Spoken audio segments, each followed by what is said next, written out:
Hello, my name is Angela Cho. I'm a sessional instructor at Daniels and also at the School of Interior Design at TMU. At Daniels, I teach an undergraduate advanced seminar on casting called Articulating Voids.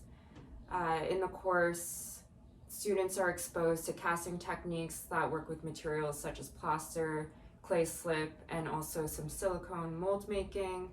But not only is it a techniques course, but it's also a critical inquiry on thinking through our hands, the process of model making, and also sort of trusting in a process that isn't very comfortable to most students, and sort of embracing the unknown and not really knowing what the end result will be.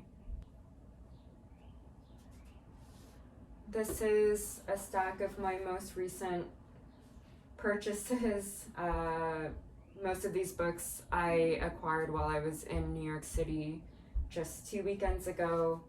And even just looking at this pile of books here, I'm realizing that I really gravitate towards transcripts of interviews or conversations, in this case dialogues between filmmakers, some of artists, and architects.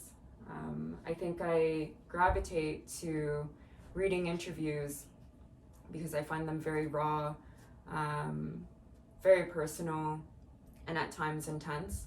Even thinking to my favorite films or songwriters, Bergman films, they're usually set in a single room and it's just very dialogue heavy and just really pushing our ability to communicate sort of our rawest feelings and intentions and ideas. So I think that's why I gravitate towards reading these types of books. These two here are ones that I grabbed at the Noguchi Museum. Clearly I'm a fan of his work. This one, Conversations with Isamu Noguchi, is an interview that he did near the end of his life. Again, a bit intense so far in terms of his criticisms towards the commodification of art, but also sincere and tender when he starts talking about his sort of like a love letter to Kyoto, which I find quite beautiful. This exhibition catalog is also actually written by Noguchi, and I just really enjoy the aphoristic writing that's sort of paired with all of his works, not only in New York City, but across the world.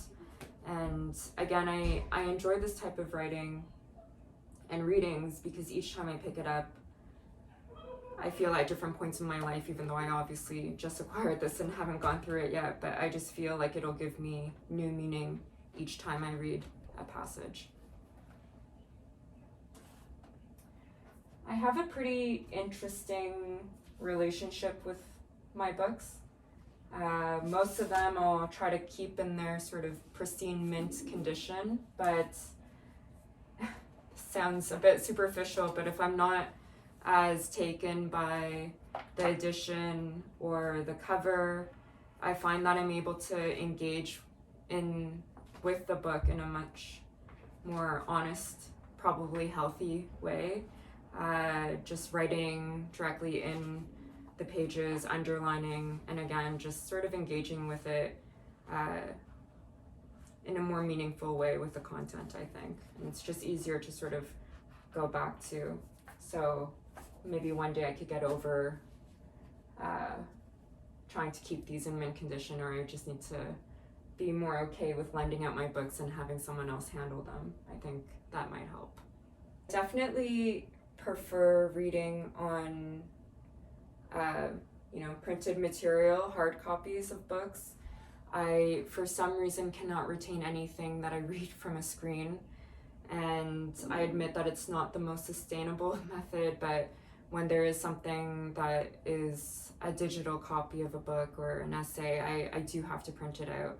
I try to at least, print on both sides of the page, and I usually tile multiple pages onto the printed pages just to save some paper, and I'm reading very tiny text, but again, I'm just able to retain what I'm reading and engage with it when it's physical.